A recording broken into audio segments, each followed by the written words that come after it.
বন্ধুরা কনি জবা রান্না বান্নার তরফ থেকে শুভ দোলযাত্রা, হ্যাপি হোলি। হ্যাপি হোলি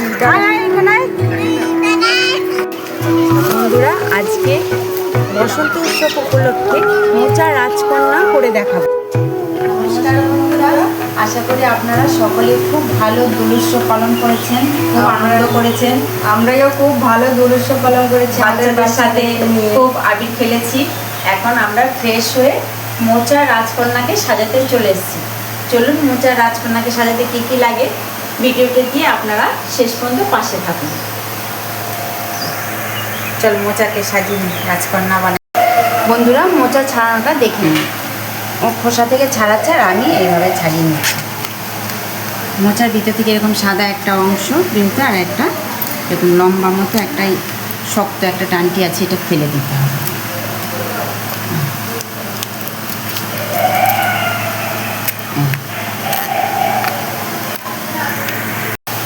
বন্ধুরা, আমি উনানটা ধরিয়ে নিয়েছি। এখন হাঁড়িতে আমি অল্প জল দিয়েছি, এর মধ্যে আমি 5টা গোটা আলু দিয়ে দিয়েছি সেদ্ধর জন্য। আলুটা কিছুটা সিদ্ধ হলে তবে আমি মোচাটা সিদ্ধ দিয়ে দেবো। এর মধ্যে মোচাটা কেটে ধুয়ে রাখা আছে। এ দেখুন, মোচাটা ঝিরিঝিরি করে কেটে ধুয়ে রাখা আছে। এখন এটা আমি আলুর সাথে সিদ্ধ দেবো। বন্ধুরা, আমি জলের মধ্যে 1 চামচের মতো নুন দিয়ে দেবো। হোলি খেলে চান করে আপনাদের কাছে চলে এসেছে, একদম মন বলে হোলি খেলেছি এবছর।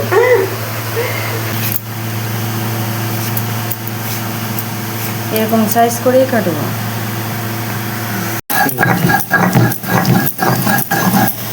আমার আদা বাটা হয়ে গেছে, আমি এখন আদা বাটাটা তুলে ফেলছি।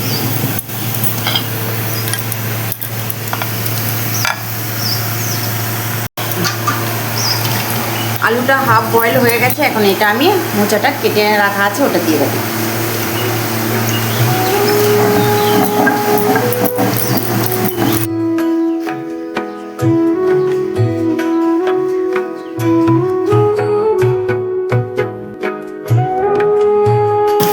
আমার লঙ্কা বাটা হয়ে গেছে, আমি এখন তুলে ফেলছি। বন্ধুরা, মোচা আর আলু আমার সিদ্ধ হয়ে গেছে। এখন আমি এটা জল থেকে ছেঁকে নেব। বন্ধুরা, মোচাটা গরম জল থেকে ঝরিয়ে নেওয়া হয়েছে। এখন আমি গ্লাস দিয়ে এভাবে ডলে নেব, যাতে জিনিসটা আরও সফট হয়। হাতে চটকিয়ে নিতে পারবেন আপনারা অনেকে। আমি যেহেতু গরম, আমি হাতে ধরতে পারছি না, তাই আমি গ্লাস দিয়ে ডলে নিচ্ছি। মোচার সাথে যে আলুগুলো সিদ্ধ করে নিয়েছি তার থেকে আমি 4 পিস আলু নিয়ে নিলাম। এর সাথে আমি এখন চটকিয়ে নেব। মোচার সাথে আলুটা ভালো করে মিশিয়ে নিয়েছি। এর মধ্যে 1 চামচ তিল, 1 চামচ পোস্ত,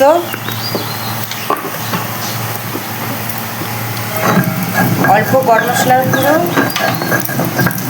অল্প চিলি ফ্লেক্স, অল্প একটু গোলমরিচের গুঁড়ো, অল্প কচুরি মেথি পাতা,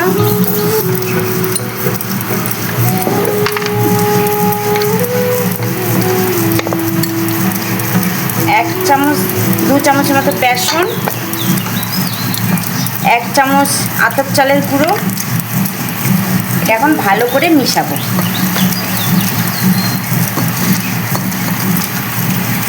অল্প হিং, অল্প ভাজা চীনাবাদামকে আমি পিষে ম্যাশ করে নিয়েছি, ছিলে হালকা গুঁড়ো করে নিয়েছি। এটা ভালো করে এখন মাখবো। জিরে বাটাটা হয়ে গেছে, আমি তুলে ফেলছি। এই যে ধনেটা বেটে নিচ্ছি। এখানে অল্প ধনে বাটা আছে, এটা আমি দিয়ে দিলাম। অল্প জিরে বাটা, অল্প আদা বাটা আর অল্প কাঁচা লঙ্কা বাটা, এটা দিয়ে দিয়েছি। একসাথে ভালো করে মেখে নেব।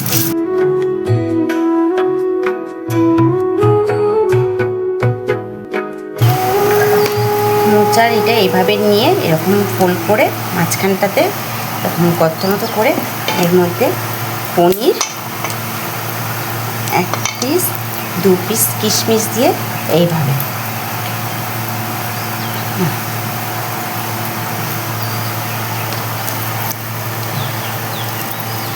এবার ঢেকে দিতে হবে, ঢেকে দিয়ে এভাবে রাখতে হবে। বন্ধুরা আমার কড়াইটা গরম হয়ে গেছে, এর মধ্যে আমি সর্ষের তেল দিয়ে নিচ্ছি।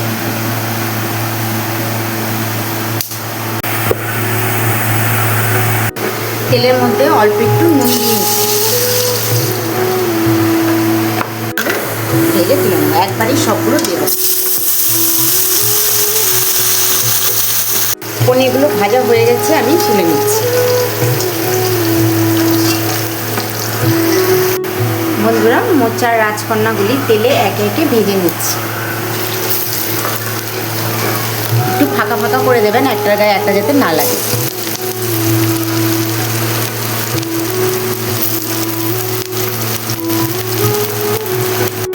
একটা পিঠ ভাজা হয়ে গেছে, আরেকটা পিঠ উল্টে দিচ্ছি।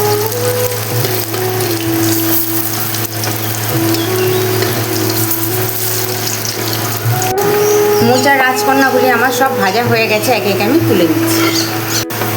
তেলের মধ্যে একটা শুকনো লঙ্কা ফেলে দিয়ে দিচ্ছি, দুটো তেজপাতা আমি দুটো করে দিয়ে দিচ্ছি।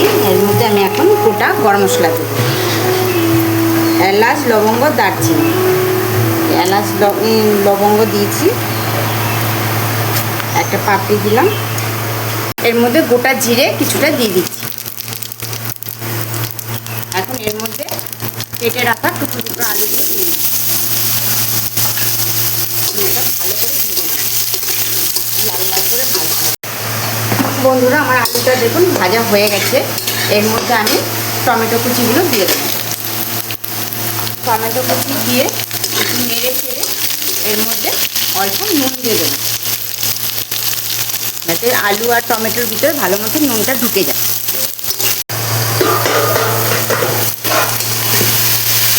আমার টমেটোটাও সিদ্ধ হয়ে গেছে আর আলুটাও ভাজা আলু হয়ে গেছিলো। এর মধ্যে আমি এই যে অল্প যে মোচা সিদ্ধ রেখেছিলাম এটা এখন এর মধ্যে দিয়ে দেবো।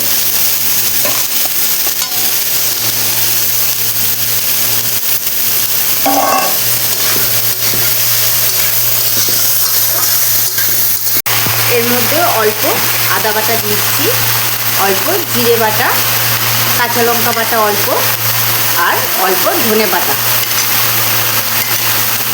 একসাথে ভালো করে মিক্স করব।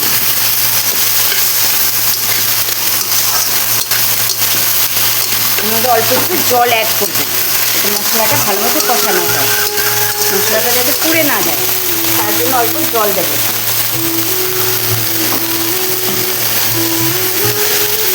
একদম অল্প জল দিয়েছি মশলাটা কষানো হয়। বন্ধুরা এখানে কাজু বাদাম আর সাদা তিল বাটা আছে আমাদের রাজকন্যাটা তৈরি করার জন্য, এটা খুব দরকারি একটা জিনিস, এটা দিয়ে দিতে হবে।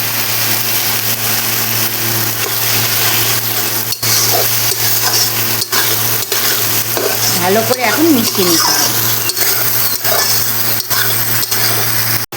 বন্ধুরা আমার এই মশলা থেকে তেল ছেড়ে দিয়েছে, দেখুন পুরো তেলটা ছেড়ে দিয়েছে। আমি এখন এর মধ্যে জল দিয়ে দেবো, কষানো হয়ে গেছে, আমি এর মধ্যে জল দিয়ে দেবো।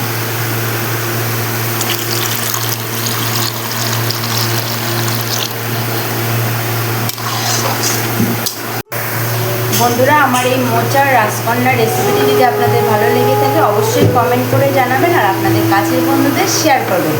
এখন আমার রেসিপিটি শেষ হয়নি, আরও বাকি আছে, আপনারা ভিডিওটিতে শেষ পর্যন্ত পাশে থাকুন, অনেক ছোট ছোট টিপস আছে, ভালো লাগবে।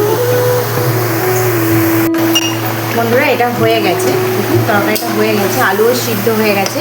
এখন আমি একে একে রাজকন্যাগুলিকে ঝোলের মধ্যে দিয়ে দেবো। যুদ্ধে নেমে যাচ্ছে, রাজকন্যা যুদ্ধে নামছে, সেচে তৈরি হয়ে যুদ্ধে নেমে গেল। বন্ধুরা ছোটো ছোটো করে কেটে রাখা ভেজে তুলে রেখেছিলাম সেই পনিরগুলো আমি এখন একে একে দিয়ে দেব। এখন এর মধ্যে গরম মশলার গুঁড়ো দিয়ে দিচ্ছি, আপনারা চাইলে বাটা গরম মশলাও দিতে পারেন। এখন এর মধ্যে ঘি দিয়ে দিচ্ছি,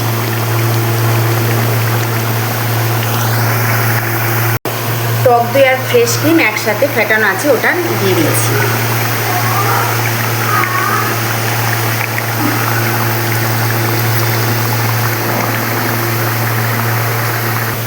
বন্ধুরা এভাবে আমাদের পাশে থেকে উৎসাহ করবেন, যাতে আগামীতে আমরা আরও নতুন নতুন রেসিপি নিয়ে আপনাদের সামনে হাজির হতে পারি। যারা আমার এই চ্যানেলটিতে নতুন তারা সাবস্ক্রাইব করবেন, বেল আইকনটি ক্লিক করবেন, যাতে নতুন নতুন রেসিপি সবার আগে আপনাদের কাছে পৌঁছে যায়। ভালো থাকবেন, সুস্থ থাকবেন, সবসময় আমাদের সাথে জুড়ে থাকবেন। আজকের মতো রেসিপিটি এখানেই শেষ করলাম। নমস্কার, টাটা।